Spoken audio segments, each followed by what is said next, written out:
구원의 방법과 구원의 목적, 구원의 방법과 구원의 목적이라는 제목으로 하나님 말씀 전하겠습니다. 제가 우리나라 남성들은 다 한때는 군인이었죠. 한때는 다 군인이었습니다. 근데 그것과는 좀 별개로 제가 20대 초반으로 좀 돌아가서 지금은 좀 낫지만 그때는 잘 못 참고 그러니까 그때 좀 어리던 20대로 이렇게 돌아간다면 군인으로 나라를 지키는 일은 참 귀하지만 그것과는 별개로 자유가 없어요. 자유가. 그래서 정해진 시간에 정해진 옷을 입고 정해진 장소에 꼭 있어야 됩니다. 20대로 돌아가서 좀 답답하고 짜증났던 게 뭐냐면 옷을 그렇게 자주 갈아입어요. 그냥 편한 옷 입고 있으면 좀 될 텐데 뭐에 맞춰서 자꾸 옷을 갈아입으래. 훈련소 때 근무를 서는데 근무자 신고를 저녁 때쯤 합니다. 그러면 쉬는 날 편안하게 활동복을 입고 있다가 그 신고 나가면 전투복으로 갈아입어야 돼요. 그 금방 끝나고 또 입고 있으면 안 돼. 다시 체육복으로 갈아입어야 돼. 그럼 조금 있다가 저녁 점호하면 다시 또 전투복 입으래. 또 입고 잘 때는 활동복으로 또 갈아입어야 된대요. 또 갈아입고 그리고 근무 설 땐 또 전투복 갈아입고 돌아와서 다시 또 활동복으로 갈아입고 아침 점호되면 다시 또 전투복 입고 옷 갈아입다 다 끝나는 것 같아요. 뭐 제 경험입니다. 자유가 없는. 그러다가 휴가를 나오면 먹고 싶은 음식 마음껏 먹고 친구들 만나고 여기저기 왔다 갔다 하고 뭐 그 자체가 행복이죠. 꿈 같은 시간이죠. 자유죠. 자유. 그런데 여러분 우리가 영적인 자유를 얻었습니다. 여러분 우리는 죄와 사망에서 자유한 자들인 줄로 믿습니다. 죄에 붙잡혀 있지도 않아요. 죄를 안 진다는 얘기가 아닙니다. 죄에서 자유함을 누린다라는 말이에요. 그 죄가 나를 올가매지 않는다라는 거예요. 사망이 우리를 올가매지 않습니다. 죄와 사망에서 우리는 자유하게 되었죠. 1절 바울의 선언입니다. 허물과 죄로 죽었던 우리를 살리셨다. 우리 같이 한번 읽을게요. 1절입니다. 시작. 그는 허물과 죄로 죽었던 너희를 살리셨도다. 할렐루야. 여러분 예수님이 우리를 살리신 줄로 믿습니다. 죽었던 우리들. 우리가 영적으로 보면 죽어 있었어요. 살아있는데 왜 죽었나요? 태어나자마자 사실은 죽어 있습니다. 영적으로. 하나님과의 단절이죠. 하나님 모르잖아요. 중간에 어느 때의 은혜 가운데 부름받고 예수님을 알게 돼서 내 영이 살아나는 거지 태어나자마자 안타깝지만 육신으로는 태어났지만 생명이 있지만 영혼의 생명은 하나님을 모르는 죽은 자들입니다. 그래서 죄를 지어서 죄인이 되는 게 아니라 날 때부터 죄인이기에 죄를 지을 수밖에 없는 그 관계가 맞아요. 원인과 결과입니다. 원인은 죄인이고요. 그래서 죄가 따라오는 거예요. 결과로. 우리가 그랬습니다. 그런데 하나님께서 놀랍게도 사랑하셔서 하나님이 세상을 이처럼 사랑하사 누구를 보내주셨습니까? 독생자를 보내주셨죠. 누구도 멸망하지 않고 구원을 얻게 하려 하심이라. 원인이 죄인이라 죄를 지었던 우리를 하나님은 사랑하셨고 불쌍히 여겨주셔서 하나님이 세상을 이처럼 사랑하사 얼마만큼 사랑하셨습니까? 독생자 아들을 주실 만큼 보내주실 만큼 십자가에 내어주실 만큼 우리를 사랑하셨죠. 그래서 구원의 원인은 하나님의 사랑이에요. 긍휼입니다. 설명할 수가 없어요. 이유를 달 수도 없습니다. 왜 나를 구원하셨는가? 그냥 하나님의 사랑이에요. 하나님 널 사랑하셔서 하나님 너를 불쌍히 여기셔서 구원해 주셨다. 끝입니다. 너무 감사하죠. 죄인이었던 우리를 사랑하셔서 예수님을 보내주셔 구원하신 그 하나님의 구원이 얼마나 감사합니까? 오늘 그것이 본문 핵심인데요. 그럼 구원받기 이전에 우리의 상태는 어땠는가? 이걸 보면 그 감사가 더 커집니다. 참혹했습니다. 영적으로 죽어있을 때 이 세상, 2절에 나오죠. 이 세상 풍조를 따르고 공중 권세 잡은 자, 마귀를 말합니다. 공중 권세 잡은 자를 따랐다. 그냥 눈으로 보이는 맑고 청명한 가을 하늘, 요새 하늘 보시나요? 엄청 청명하더라고요. 높고 푸른 하늘. 그게 아니라 세상의 불법적 통치를 말합니다. 그러니까 마귀는요, 하나님 지은 세상을 불법적으로 지배하고 있는데 그 지배의 대상이 하나님 밖에 있는, 그리스도 밖에 있는 사람들의 정신세계예요. 다 지배하고 있습니다. 그 세계를 꽉 움켜쥐고 있어요. 그러니까 따르죠. 그러니까 머리 조아리고 따라가는 거예요. 공중 권세자 문자 마귀를 따랐다. 이 세상 풍조를 따랐다. 그리고 오늘 말씀에도 나오죠. 본질상 진노의 자녀였다. 마음에 원하는 대로 육체의 욕심을 따르고 마귀의 자녀였다. 진노의 자녀, 마귀의 자녀다라는 말입니다. 그러니까 우리의 이전 모습이 이랬다라는 거예요. 그런데 하나님께서 사랑으로 우리를 구원해 주셨습니다. 4절 5절에 잘 나오는데요. 우리 성경책 보고 4절 5절 같이 한번 읽겠습니다. 시작. 긍휼이 풍성하신 하나님이 우리를 사랑하신 그 큰 사랑을 인하여 허물로 죽은 우리를 그리스도와 함께 살리셨고 너희는 은혜로 구원을 받은 것이라. 허물로 죄로 죽은 우리를 그리스도와 함께 살리셨습니다. 그 이유가 무엇이에요? 긍휼이 풍성하신 하나님이 우리를 사랑하신 그 큰 사랑을 인하여. 하나님 사랑이에요. 하나님 사랑으로 우리를 구원해 주셨습니다. 너무 감사하죠. 오늘 본문을 통해서 함께 나누고자 하는 게 바로 감사입니다. 우리를 구원하여 주심에 감사. 늘 감사하지만 그 가운데 핵심은, 가장 감사한 것은 구원의 은혜죠. 우리 8절 말씀인데요. 기독교 복음의 핵심입니다. 8절. 우리 같이 한번 읽겠습니다. 시작. 너희는 그 은혜에 의하여 믿음으로 말미암아 구원을 받았으니 이것은 너희에게서 난 것이 아니요 하나님의 선물이다. 너희에게서 난 것이 아니라 하나님의 선물이다.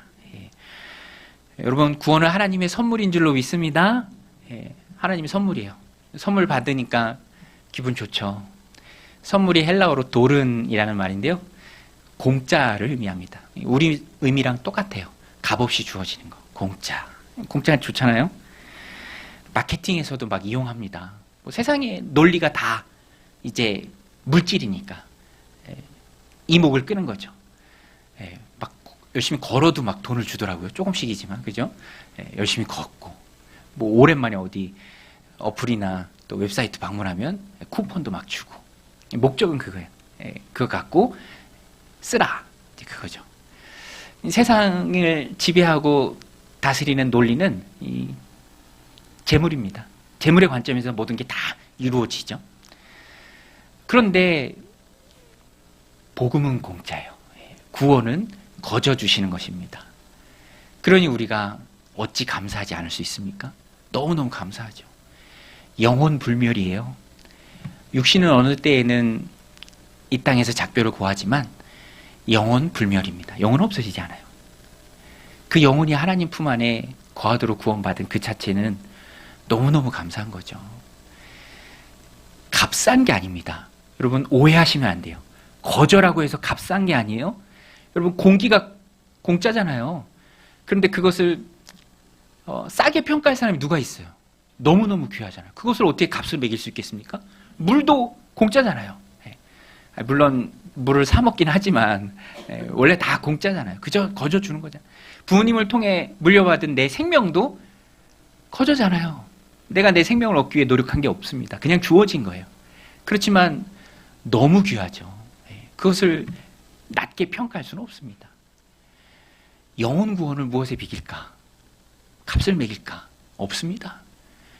테슬라 최고 경영자가 트럼프에 올인하고 당선되니까 그 다음날 주가가 폭등해서 20조 원이 생겼대. 20조. 갑자기 재산이 20조 원이 늘었어. 놀라지도 않잖아요. 다 영적인 분들이라 뭐 그까이 거. 우리는 구원받은 자인데, 그죠? 여러분, 우리는 구원받은 자인 줄로 믿습니다.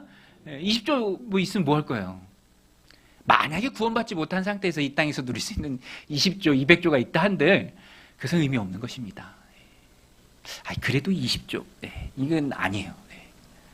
구원받은 하나님의 자녀들이에요. 내 영혼이 하나님 품 안에 있고 영적인 복을 누리며 어느 때 하나님 부르실 때도 하나님 품에 안긴다는 그 죽음과 사망을 이기는 확신이 우리 가운데 있는 그것이 진정한 축복이죠. 하늘의 복입니다. 영원한 복이에요. 빼앗을 수 없는 복입니다. 잃을 수 없는 복이에요. 그런데 그게 공짜, 돌은 값없이 주는 거. 너무너무 감사하죠. 자격으로는 얻을 자가 없기에 하나님은 디자인하시기를 은혜로 디자인하셨습니다. 영어 성경에 보면 by grace. 믿음을 통하긴 하지만 그 믿음조차도 하나님 주시는 은혜예요. by grace. only by grace. 은혜입니다. 은혜. 은혜로 우리는 구원받았어요. 그 영적인 의미를 두고 볼 때 우리는 감사해야 돼요. 얼마나 감사합니까? 이 감사가 좀 전달이 되는지 모르겠어요. 여러분, 우리는 감사해야 될 줄로 믿습니다. 카페에 이렇게 여러분들이 이제 커피 마시러도 오세요. 그러면 이 동네에 이 아파트 사시는 분들인 것 같아. 어르신들 이렇게 막 오시면은 잘 이용 안 해보셨으니까 제가 보면 이게 이 동전 교환기 앞에서 막 주저하셔. 10,000원짜리 넣기를. 저는 그냥 빨리 넣었으면 좋겠는데 막 주저하셔. 이거 동전으로 나오나 안 나오나 그 되게 궁금한가 봐요. 그래서 써붙여 있기도 한데 그래도 주저하셔. 뭐 그렇게 큰 돈은 아닌데 그래도 신중한 거예요. 사람들이 신중해요. 저 동전 나옵니다. 그러면 이제 행복하면서 이렇게 넣으시죠. 신중해요. 다 알아요. 이 땅이 영원하지 않다는 것도 다 알아요. 믿지 않는 분들도 이 땅에서의 생명이 유한하다는 걸 다 알아요. 그래서 이렇게 지나가다 들으면은 어르신들은 그런 고백들을 하세요. 뭐 믿는 분들도 하시고 이제는 더 이상 내 명의로 뭘 하는 게 의미가 없대. 뭐 그래봐야 세금만 더 나오고 이 젊음과 연세 드심에 나누는 기준인 것 같아요. 그죠? 우리는 막 명의로 뭐 하는 거 좋잖아요. 그죠? 안 좋은가? 좋아요. 그죠? 내 명의로 뭐가 된다. 그 좋잖아요. 근데 삶의 지혜죠. 떠날 날이 얼마 남지 않았으면 그조차도 의미가 없는 거예요. 그거 해서 뭐 하나. 그쵸? 그런데 삶의 지혜는 있는데 영혼의 지혜까지는 그게 안 가. 그럼 영혼에 대해서도 생각을 해야 되잖아요. 이 땅을 떠날 것을 알면 영혼 불멸이니까. 이 땅의 육신이 유한하잖아요. 언젠간 떠날 게 분명하잖아요. 그래서 내 명의로 하는 것도 의미가 없고 더 이상 뭘 쌓는 것도 의미가 없고 베풀고 뭐 자녀에게 가도록 하고 막 다 하는 거 준비는 하는데 정작 영혼에 대한 신중함은 없다. 10,000원짜리 들고 이거 나올까 안 나올까는 신중한데 그보다 훨씬 더 신중한 우리 영혼에 대한 신중함은 없다라는 거예요. 아플 것 걱정하고 어디 부러지고 뭐 그러면 염려하지만 영혼에 대한 걱정과 염려가 있는가? 여러분 있어야 할 줄로 믿습니다. 우리가 있게 된 것을 주님께 감사드립니다. 그거예요. 그래서 영혼의 구원에 대한 감사. 일상의 감사가 다 여기서 나옵니다. 왜냐하면 구원받은 하나님의 자녀로서 세상을 바라보는 세계관이 달라요. 감사의 기준이 달라요. 감사를 발견하는 것도 다릅니다. 감사의 깊이도 달라져요. 감사의 내용도 달라집니다. 감사의 양도 달라져요. 구원받은 하나님의 자녀로 내 삶을, 우리 가족의 삶을, 내 인생을, 자녀들의 삶을 바라볼 때 다 달라집니다. 저도 너무 감사한 게 일상의 루틴에 대한 그 거룩함 루틴에 대한 감사를 하나님이 요새 주세요. 그래서 새벽 기도 뭐 늘 하는 거잖아요. 새벽 기도 뭐 저에게 있어서 그리고 뭐 큐티 설교를 또 이렇게 만들어내는 일 그것도 늘 해요. 몇 년째 하는데 루틴이잖아요. 뭐 집에서 집안일 돕는 거, 막내랑 놀아주는 거, 뭐 학생이라면 뭐 공부하는 거, 그렇죠? 다 루틴이에요. 운동하는 거. 저도 요새 러닝 열심히 하고 있는데 운동하는 거 다 루틴입니다. 그런데 이게 늘 반복되는 일이기에 루틴이라는 말 자체가 있잖아요. 판에 박힌 일, 반복되는 일, 뭐 지루한 일상. 근데 그게 아니라 그조차도 구원의 관점에서 볼 때 하나님 앞에 너무 감사한 거예요. 그게 쌓여간다라는 거. 그리고 선한 열매들이 나온다라는 거. 내가 깊어지고 내가 성장한다. 반복되는 일상 때문에. 쌓는 그 일 때문에. 그러면 이 지루한 것도 아니고 하기 싫어하는 것도 아니고 귀찮은 것도 아니고 하면서 고맙고 감사한 거예요. 아, 이렇게 할 수 있음에, 이 시간을 허락하심에, 이렇게 도울 수 있음에, 놀아줄 수 있음에 감사한 거죠. 공부할 수 있음에. 여러분, 우리의 인생은 날 구원하신 하나님에 대한 구원의 감사 핵심을 통해서 풍성한 감사로 하나님 앞에 열매 맺어야 합니다. 그것이 하나님 기뻐하시는 삶의 모습이에요. 그리고 그 핵심에 구원에 대한 감사가 있어요. 저도 그 지난주에 친구 목사님들 이렇게 만났는데 좋아요. 도전이 돼요. 그 중에 한 분 목사님은 항상 이렇게 말할 때 감사가 넘쳐. 아, 이래서 감사하다. 이래서 감사하다. 그런데 마침 또 같이 모였던 그 목사님이, 저도 요새 많이 기도해 주는데 요새 좀 삶에 어려운 게 있어요. 건강상의 이유로. 한 달 됐대요. 갑자기 이명이 생겨서 밤에 잠을 이루기가 어려운 거예요. 그리고 새벽 예배 늘 인도해야 되는데 이제 막 힘있게 나가야 되는데 여기에 너무 신경 쓰다 보니까 5kg가 빠졌대요. 5kg가. 그러면서 같이 이야기하고 위로해 주는데 제가 이렇게 보니까 한쪽 편에 있는 그 감사가 이렇게 흘러가요. 그리고 그 친구 목사님한테 흘러가서 또 영향을 주더라고요. 그 친구 목사님이 힘들었던 이유 중에 하나가, 우리도 몸이 아프고 어려운 일 당하면 한다고 하는데 왜 나에게 이런 일이? 라는 그런 마음이 막 들거든요. 왜 나에게 이런 일이? 근데 그것을 극복해내는 힘이 구원으로부터 샘솟는 일상 전반에 영향을 끼치는 하나님의 주권적 은혜에 주시는 그 감사의 고백입니다. 그래서 감사는 그리스도인에게서 당연한 것이고 특별한 선물입니다. 그 감사를 통해서 우리의 믿음이 단단해지고 구원의 확신이 더 깊게 우리 안에 자리 잡을 수 있습니다. 그 말씀을 오늘 본문이 우리에게 주어요. 하나님의 선물이다. 하나님의 선물이다. 영생은 하나님의 선물이죠. 날 구원하신 주 감사. 여러분, 히브리서는 분명히 말합니다. 한 번 죽는 것은 사람에게 정하신 것이고 그 후에는 심판이 있다. 눈 감는다고 없어지는 게 아닙니다. 새들이 그런다면서요. 막 쫓아다니면 눈 감고, 그죠? 풀숲에 눈 속에 막 대가리 쳐박으면 안 보이는 줄 알고. 그게 아니다라는 거예요. 그래서 우리의 감사가 늘 현재형입니다. 감사의 표현 방법에 대해서 오늘 본문을 준비하면서 좀 묵상하게 됐습니다.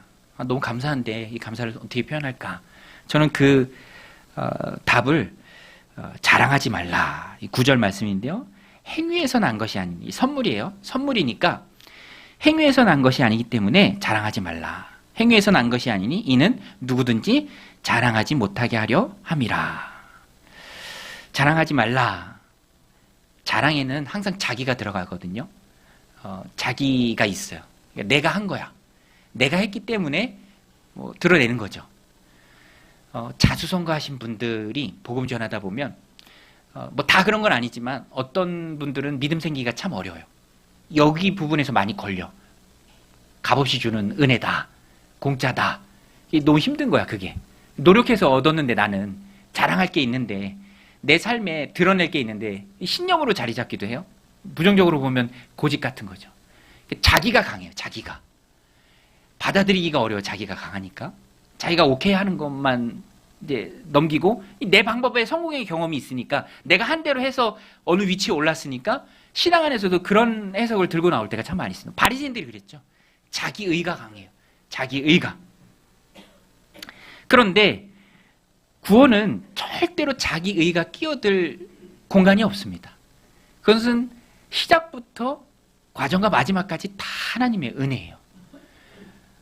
너희가 그 은혜를 인하여 믿음을 통로로 구원 얻었나니 이것이 너희에게서 난 것이 아니라 하나님의 선물이다.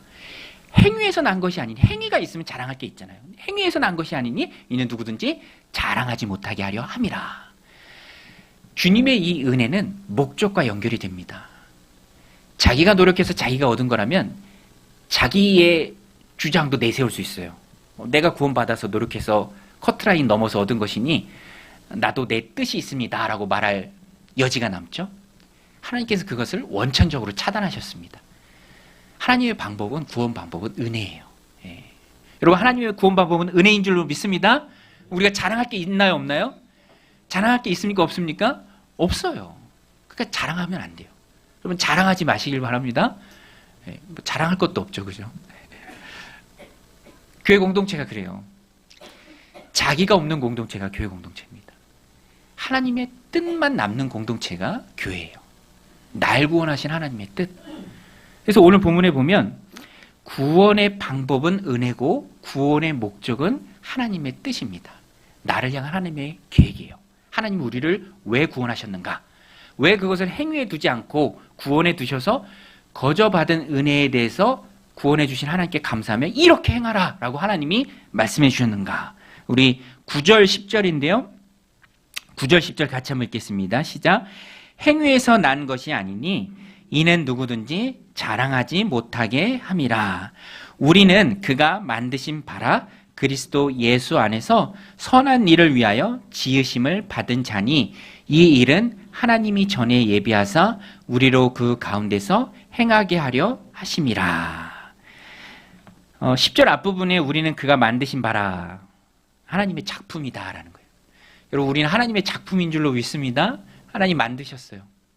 은혜 주셔서 마귀의 자녀였던 우리를 당신의 자녀로, 하나님의 자녀로 불러주셨습니다. 이게 다 하나님의 만드심이에요. 날 빚으신 하나님, 날 만드신 하나님. 근데 여기에 이유가 있습니다. 구원이 행위가 아니라 은혜인 이유, 은혜로 우리를 구원하신 이유, 선물로 구원을 주신 이유, 그 이유가 무엇입니까? 선한 일을 위하여 지음받은 자니, 그리스도 안에서 선한 일을 위하여 지음받은 자다.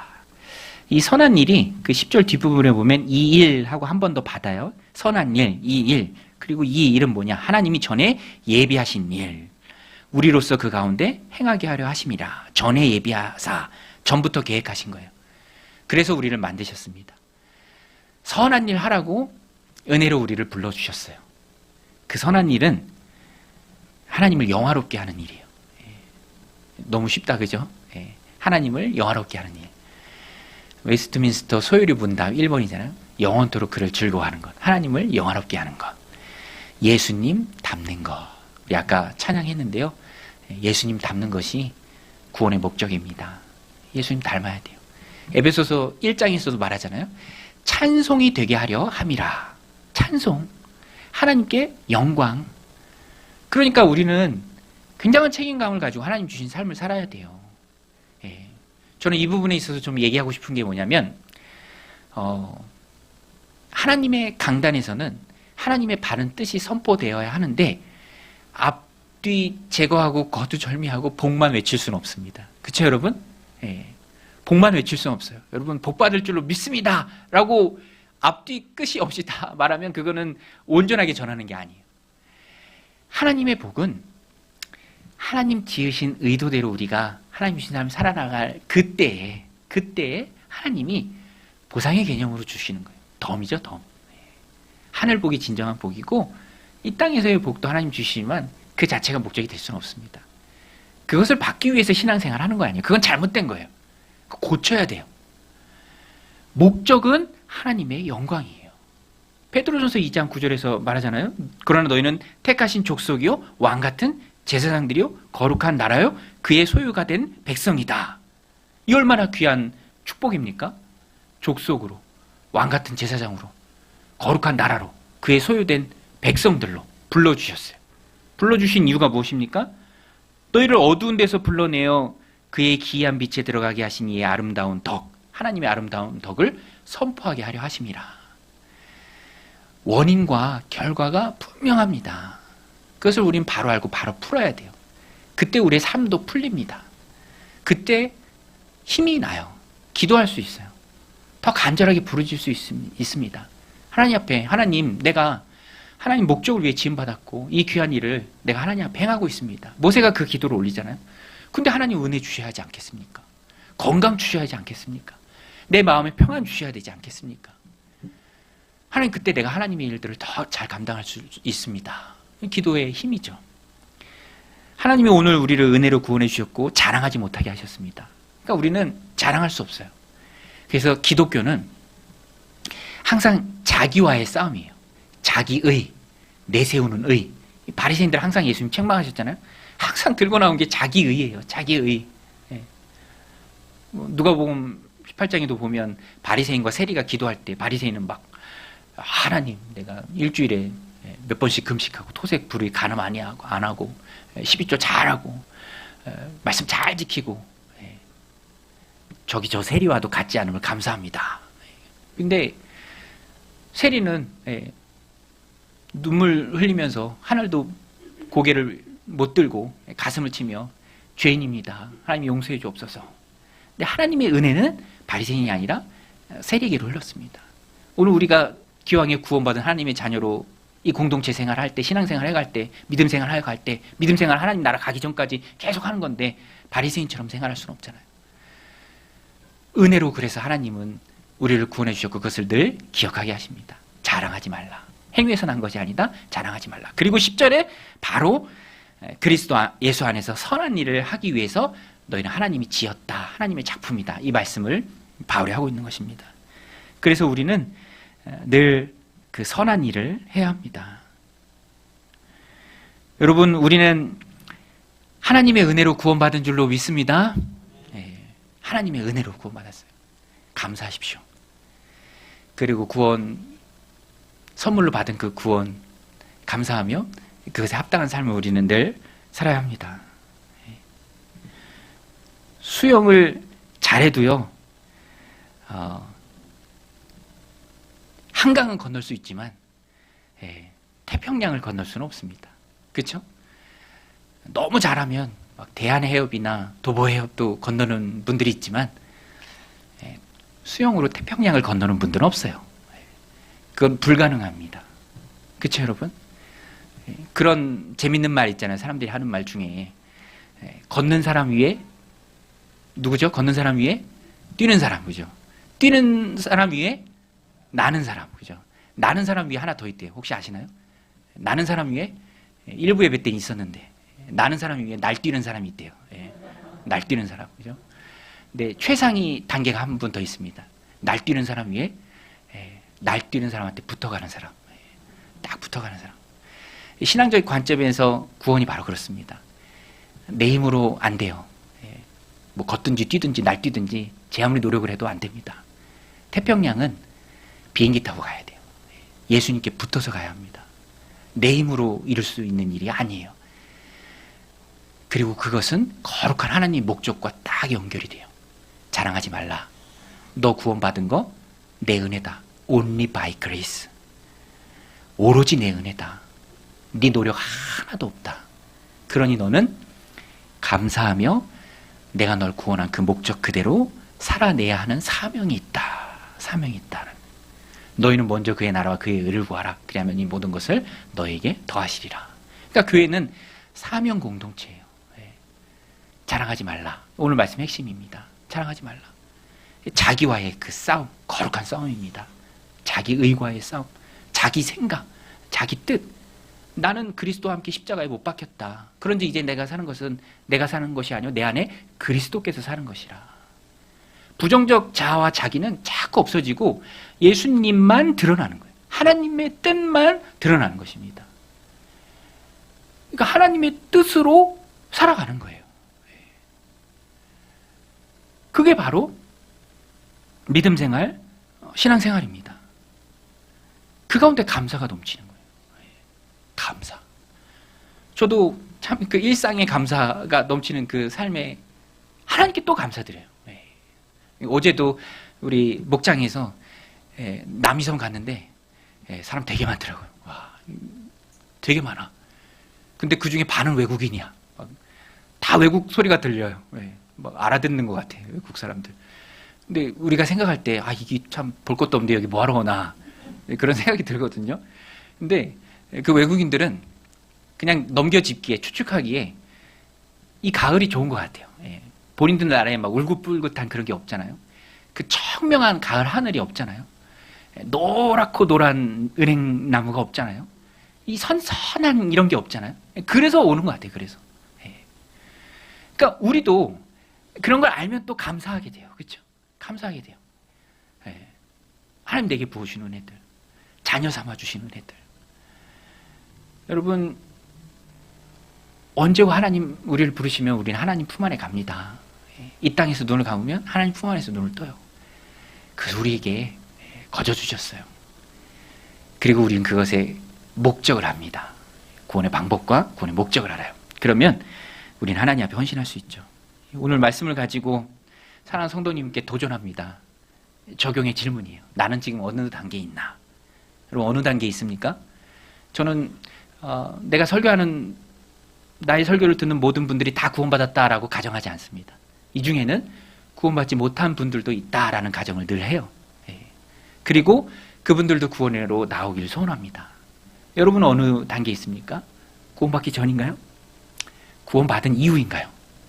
구원받은 이후에 날 구원하신 하나님의 뜻도 계획도 그리스도 안에 선한 일을 하도록 불렀다라는 것도 온전히 알고 계신가요? 잘 몰라서 다른 방향으로 지금 가고 있지는 않나요?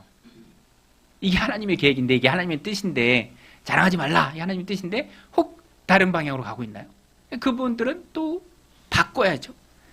또 그것을 붙들고 힘있게 또 뛰어가야 합니다. 오늘 바울이 에베소 교회에 주는 커다란 도전이고, 오늘 우리에게 하나님이 주시는 굉장히 큰 도전입니다. 오늘 우리도 저도 항상 이 말씀을 본인에게, 저에게 먼저 적용합니다. 나는 지금 어떤 단계인가? 내가 힘써야 할 일은 무엇인가? 우리 그리스도인들의 목적은 하나님의 영광입니다. 나는 자꾸만 작아져야 하고요, 또 예수님이 커져야만 합니다.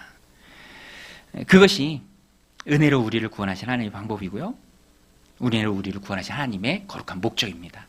오늘 말씀 마음에 새기고 한 주간 그것을 점검하고 또 구원회로 이루고 구원받은 이후의 목적의 삶을 힘있게 살아내고 그 목적과 방향을 늘 점검하면서 하나님 기뻐하시는 삶을 매일매일 살아나가는 저 여러분들이 다 되시기를 주님의 이름으로 축원드립니다.